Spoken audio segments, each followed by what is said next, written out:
Good morning बच्चों। आज class सुबह जा रहा है और यह क्लास 8 का साइंस है, पार्ट 2 है और यह 11 यानी चैप्टर 11 है, विद्युत धारा के रासायनिक प्रवाह। तो प्रश्न है, क्या शुद्ध जल विद्युत विद्युत का चालन करता है?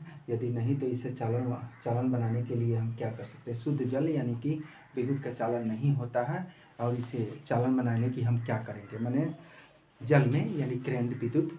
चलो देखते हैं। देखो, यानी शुद्ध जल यानी विद्युत का चालन नहीं करता है। इसको चालन बनाने के लिए हमें कुछ बूंदें तनु सल्फ्यूरिक अम्ल को मिला देनी चाहिए। कुछ बूंदें किसको मिलाना चाहिए? H2SO4 यानी सल्फ्यूरिक अम्ल को मिला देने से यह जो है अशुद्ध हो जाता है और विद्युत का चालन करता है। चलो दूसरा प्रश्न है कि आग लगने के समय यानी फायर में पानी के हौज यानी पाइपों का उपयोग करने से पहले उस क्षेत्र की मुख्य विद्युत आपूर्ति को बंद कर देते हैं। तब व्याख्या कीजिए कि वे ऐसा क्यों करते हैं। मान लीजिए जैसे फायर ग्रेड आता है, आग लग जाता है तो अगल बगल जो भी विद्युत का है, विद्युत कनेक्शन पहले उसको काट देता है। विद्युत कनेक्शन क्या होता है? उसको काट देता है, चाहे वहाँ से जहाँ दूर दूर तक लाइन काटी जाती है, क्योंकि इससे जो है यानी कि लोगों को यानी कि और हानि से बचाया जा सके। चलो इसमें देखो क्या कर रहा है कि पानी विद्युत का सुचालक होता है, यानी विद्युत के झटके से बचने के लिए फायरमैन पानी के हौज तथा पाइपों का उपयोग करने से पहले मुख्य विद्युत का आपूर्ति बंद कर देते हैं। ठीक। नेक्स्ट क्वेश्चन है कि तटीय क्षेत्रों में रहने वाले एक बालक अपने संपरीक्षित से पीने के पानी तथा समुद्र के पानी का परीक्षण करता है कि समुद्र के पानी के लिए चुंबकीय सुई अधिक विक्षेप दिखाती है तथा क्या आप इसके कारण की व्याख्या कर सकते हैं? देखो, तो इसके मुख्य रूप से है कि तटीय क्षेत्र में तो समुद्र के पानी में लवण खुले होते हैं तथा समुद्र का पानी विद्युत का सुचालक होता है, अर्थात इससे विद्युत गुजर सकती है तथा इसके विपरीत पीने का पानी दुर्बल सुचालक होता है तथा इससे विद्युत धारा कठिनाई से गुजरती है। अतः समुद्र के पानी में चुंबकीय सुई अधिक विक्षेपित यानी करता है। क्या करता है? यानी कि इसमें विद्युत गुजर सकती है। क्या समुद्र के पानी में क्या विद्युत का सुचालक हो सकता है? यानी समुद्र का पानी विद्युत का क्या होता है? सुचालक होता है। समझ में आया? चलो नेक्स्ट क्वेश्चन है कि क्या तेज वर्षा के समय किसी लाइनमैन के लिए बाहरी लाइन के विद्युत तारों की मरम्मत करनी सुरक्षित होता है? क्या व्याख्या कीजिए। तो मान लीजिए कि तेज वर्षा के समय किसी भी लाइनमैन के लिए वह सुरक्षित नहीं होता है। चलो देखो, लाइन आता है जैसे, तो तुम लोग देखता है कि यह लाइन काट यानी कि वर्षा होने के लाइन कट जाता है।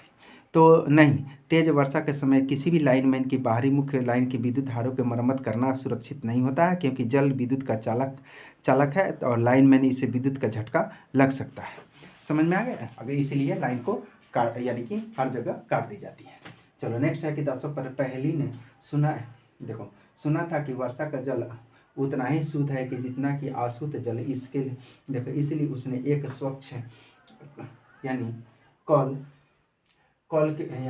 के बर्तन यानी कांच के बर्तन में कुछ वर्षा का जल एकत्रित करके संपरीक्षित से उसका परीक्षण किया तथा उसे देखकर आश्चर्यचकित हुआ कि चुंबकीय सुई विक्षेप दर्शाती है। तो इसका कारण क्या हो सकता है?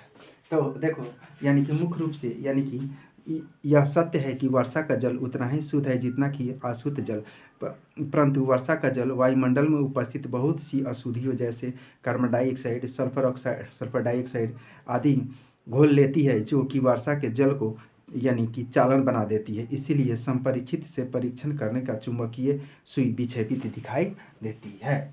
समझ में आ गया? चलो नेक्स्ट है कि अपने आसपास से उपलब्ध विद्युत लेपित वस्तुओं के विद्युत लेपी यानी कि जैसे विद्युत की लेपित नहीं करेंगे अगर विद्युत, यानी कि मान लीजिए किसी तार में अगर उसका प्लास्टिक का कवर नहीं चढ़ाया जाता कि उसे किसी काम में यानी कि हम हाथ से चाहे किसी प्रकार के उसे किसी में सटेगा, जैसे पानी में नीचे किसी प्रकार का सुचालक समाप्त होगा से, इसलिए उस पर लेप चढ़ाया जाता है। समझ में आ गया? चलो देखते हैं। तो यानी कि विद्युत वस्तुओं की कुछ यानी निम्नलिखित है, जैसे स्नान घर की टोंटी तथा गैस बर्तन तथा साइकिल के रिम आदि में क्रोमियम का लेप चढ़ाया जा सकता है। आभूषण बनाने वाली सस्ती धातु का चांदी तथा सोने का विद्युत का लेपन करते हैं। लोहे के उसे टीन का भी विद्युत लेपन करते हैं। और बाल्टीन, लोहे की बाल्टीन तथा जिंक की बर्तन तथा विक्षेपित कर दी जाती है। और रसोई घर के बर्तन आदि भी उसे तरह तरह के अलग अलग जैसे बर्तन पर जैसे सोना चांदी देकर रोल गोल्ड आता है पॉलिश वाला, ये सभी लेपित कर जाते हैं। इसी चीज़ में कहाँ पर उपयोग होता है उसे लेपित कर दिया जाता है। ठीक है, चलो नेक्स्ट है कि जो प्रक्रिया अपने पाठ्य पुस्तक की क्रियाकलाप 14.7 में देखिए वह कॉपर के शोधन में उपयोग होते हैं।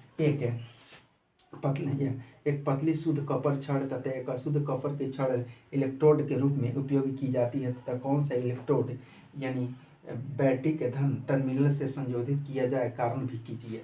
तो देखो कह रहा है कि अशुद्ध कॉपर की छड़ जो कि एक एनोड कार्य करती है, जो कि बैटरी के धन टर्मिनल से संयोजित किया जाता है। कॉपर सल्फेट में विद्युत प्रवाहित करने पर यानी धन्यवाद कैथोड की ओर गति करता है। अशुद्ध धातु के कैथोड पर जमा होती है तथा अशुद्ध एनोड तल के नीचे बैठ जाती है।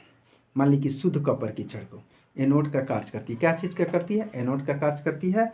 और जो बैटरी के धन के टर्मिनल को संयोजित की जाता है, समझ में आया।